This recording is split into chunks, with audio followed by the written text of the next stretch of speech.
welcome to the nuclear reactor, and today we'll be reacting to part 2 of If Goku Was Female. So let's get started. How does Z treat Goku this time? What about against her brother? Oh, good point. Hey guys, Masakox. Still want to see After Goku so female. much interest in the first part of this story, I felt that I needed to give some thought to this next part, but the time is right to come back to it. After such an interesting reception, we are going to be returning to looking at the scenario about what might have happened if Goku was born female. Like I've said before, this kind of scenario could easily be misinterpreted or over-sexualized because Goku, really? No.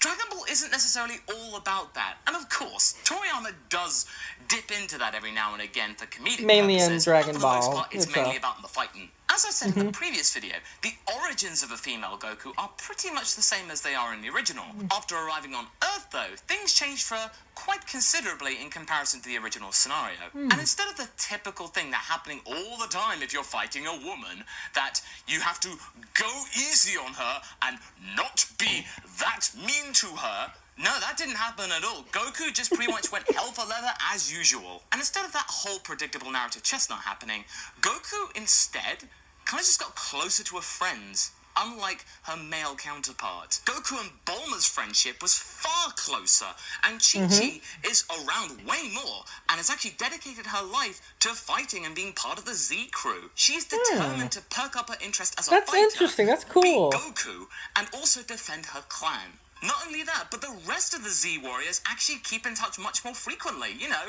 it doesn't go for like months at a time. They go like, oh yeah, I remember you. Goku, Krillin, Yamcha, Tenshinhan, Chiaotzu, and Chi-Chi are Earth's strongest line of defense. Something that I described in my last outing as the Breakfast Club of Combat. Question marks, okay? Since they're more likely to be keeping in touch with each other and therefore training much more often, would this actually therefore affect their power levels in any way? Well, I mean, yes, of course it would. Yeah. If you're going to be actually hanging out more, then the chances are that you're going to be training a little bit more, as well as actually having a motivation. Most of the time, the training would take place at Kame House, under the watchful gaze of Master Roshi, who is totally not doing what you might expect, or they're spending time at Goku's place in the forest.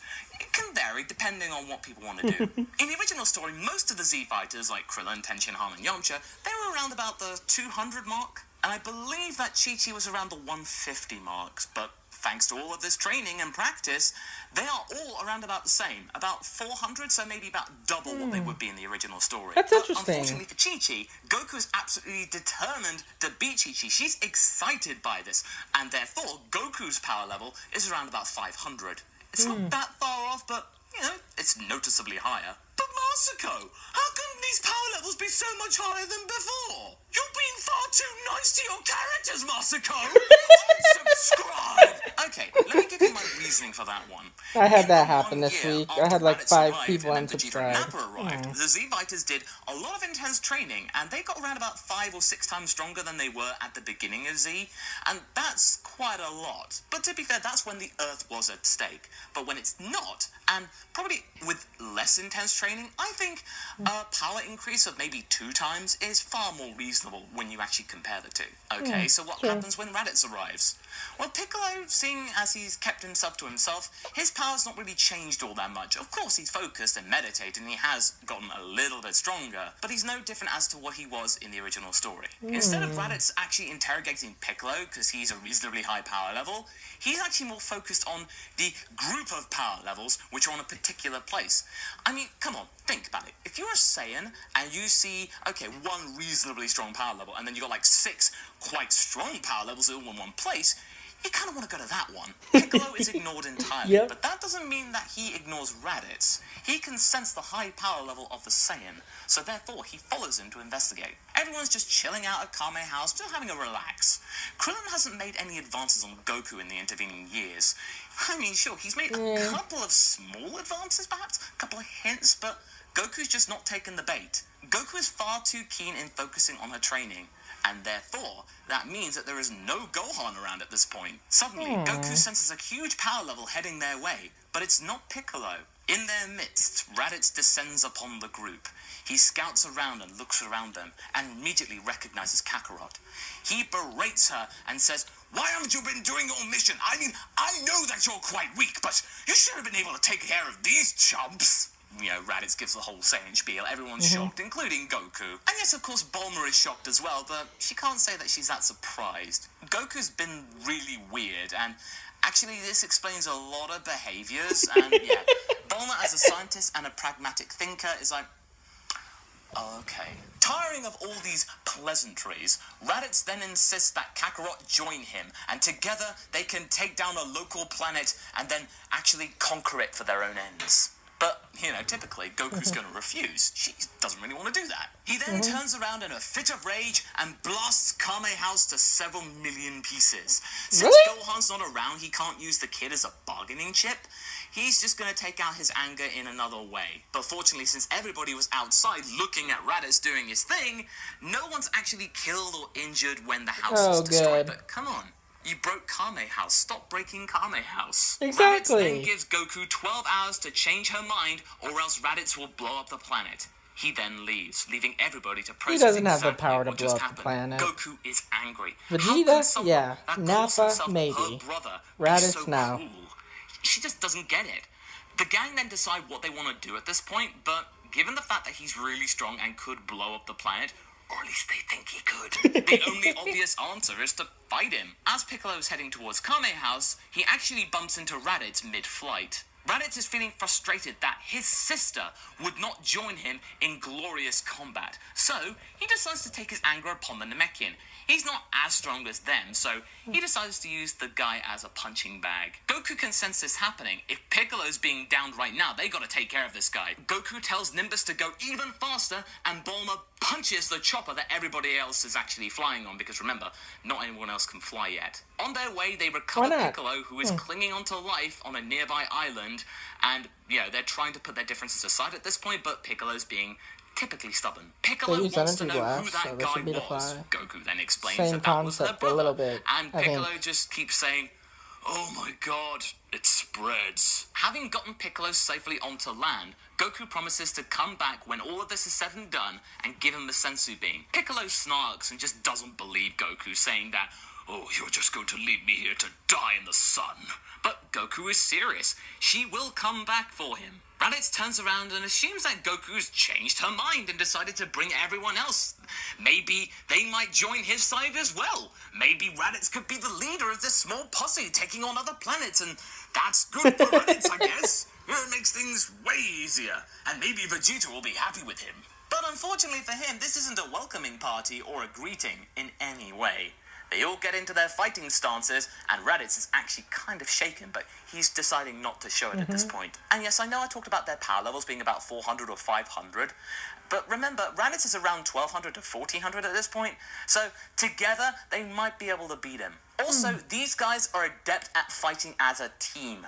In those years, they have come up with several different techniques and combo moves that involve 2, 3, 4, or all of them at once. So they have got a big advantage here. Yes, Raditz could hit one of them quite easily and quite hard, but as soon as he's taken out one, there'll be another one immediately coming to counter. And then things get even harder for him when they take off their weighted clothing. Yes, everybody has weighted clothing. The power increase at the time is I do too. I have a weighted vest that I use. 10-20% or so, given what information I have. But, it's something, and as a collective, it just makes Raditz's life even harder. Now with them mostly just wearing basic tops and clothing, Raditz is really on the back foot. He's able to get quite a few ki blasts out and use his advantage of being able to fly, unlike everybody else, to his advantage, but, that's pretty much it when it comes to Raditz having any benefits. He's getting tired because he has to be focused at every single point at this battle, because there's everyone surrounding him, and that's before we get to multiform. Krillin, Yamcha, and Tenshinhan break out their multiforms and make 2 copies of each other, so it just makes Raditz's task even harder.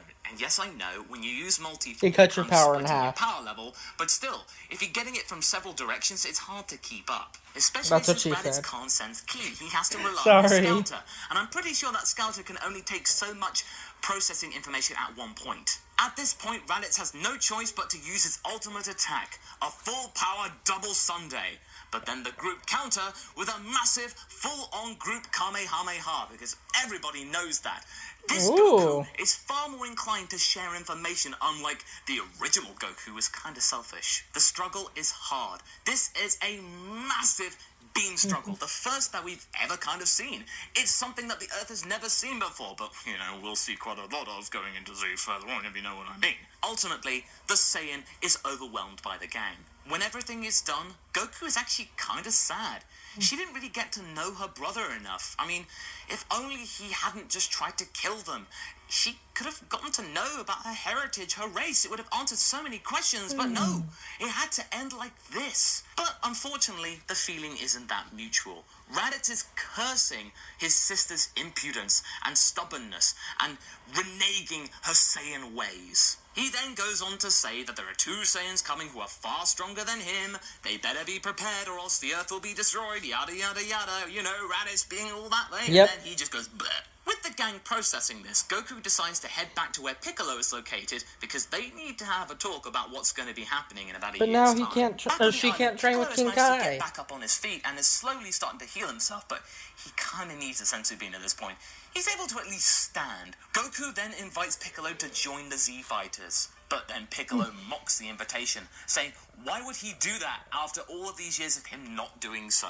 Yeah, they were able to get rid of that one Saiyan, but there are going to be two Saiyans who are far stronger coming pretty soon. So, really, they should put all of their differences aside and join up as one unit to take them on. This shocks Piccolo again. After swallowing his pride and decide to keep a brave face, he agrees to fight alongside them when they arrive, but he won't become a part of their team. He will train on his own, and he will promise that when the Saiyans arrive, he will be there. Kami then contacts Goku to state that what the Saiyans said was indeed true. Two strong forces are now making a beeline towards Earth, and they will indeed, sure enough, be there in 1 year's time. He requests that all of them head up to the lookout to train with them and come up with a plan as best as they can.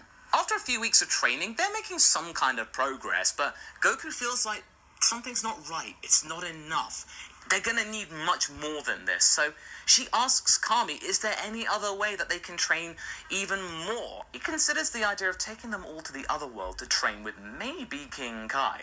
So he calls up Yema on the telepathic phone and asks whether he can actually bring 6 mortals who are still alive to the other world to train with the king. He grants Kami this request, but just to one of them. Kami then relays the information and says that they have to pick one of them to go and train with King Kai.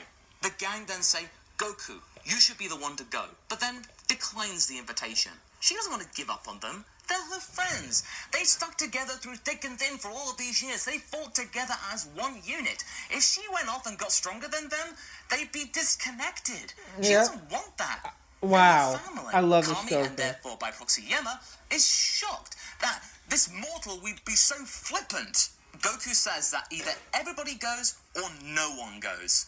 Yema, now actually kind of both shocked, angered, and kind of impressed at this fortitude from just one mortal, actually then says, okay, you can all go and train with King Kai, but Kami, you have to do the paperwork. Kami then just says, oh, absolutely sure. I mean, paper? How hard can it be?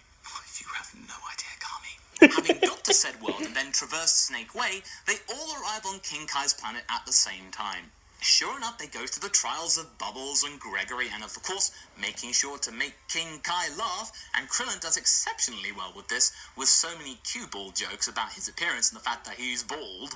During this time, though, Tenshinhan brings up the point about how are they going to get back to Earth, because it's taken them that long to get to Snake Way. They're going to have to cut their things short. How are they going to be able to do what they need to do? Can they actually talk through King Kai to get to Kami to relay a message? Well, King Kai says, yeah, he can. He asks the Guardian of Earth to gather the Dragon Balls and be ready to wish them back at a moment's notice. Kami agrees to do this. Months pass and the gang get way stronger. And this time, everybody knows the Kaioken because they're all together. The gravity training's helped out quite a bit in terms of their integrity. And also, Goku wants everyone to be on equal playing field. Goku's could only Well, some handle the people level, Kaioken but at the same Saiyan time, and all. Goku's the only one who's been able to master the Spirit Bomb in this short amount of time. Kami can sense that Nappa and Vegeta are heading towards Earth's atmosphere and tells the gang via King Kai that they better get ready to head back because he's going to use the Dragon Balls. The gang then say goodbye to King Kai and they all arrive back on Earth. Goku can immediately sense sense the ferocious power of Vegeta and Nappa, and they better get to Korin's Tower to get the senzu beans that they need to fight, and hope that they meet up with Piccolo along the way. They all try to hide their powers as best as they can, but unfortunately, Vegeta and Nappa are spoiling for the fight, and they have much more advanced scouters. They can sense the 6 powers that are slightly greater than the populace, and they're flying for some reason. I don't think that these guys can fly. They're different. They might be strong. They might be trying to hide, so... Oh, no, they don't. Nappa's really smart. Speaking of said gang, they arrive at Korin's Tower, about to get the senzu beans that they came for. Sorry, Oh no! that's funny. It's Vegeta with a surprise attack! I was just trying and that's to where we're going process to leave things it for now. all. And yes, I know, the gender difference isn't as pronounced in this part as it was in the previous part, but it does make quite a bit of a Has difference. anyone made any fan This art of what is Goku far would more look like likely that? to work with a team and be cohesive as a unit. Everybody got to train with King Kai at the same time, on an equal level, and it might be really interesting to see how they can all bounce off of each other against Vegeta and Nappa. It was quite compelling against Raditz, so double the fun, I guess. So what do you guys think? Did you like this part? How do you think the fight between them, Vegeta and Nappa will go? Leave a comment below, and let's get this discussion going. Anyway, I hope you enjoyed this video. I did. Until the next one, be sure to like I and love subscribe. this story. Catch Not you as later. much as R&R and What If Raditz was good, but I like this. And I'm going to try and keep things consistent. It made me sad that I saw that 5 people had unsubscribed from me. So I'll try to keep things consistent with y'all and keep things coming in. But I have a lot going on with my life, taking care of my grandmother and stuff. So please be patient with me, and thank y'all. And I very much appreciate y'all being in this community with me. See y'all later.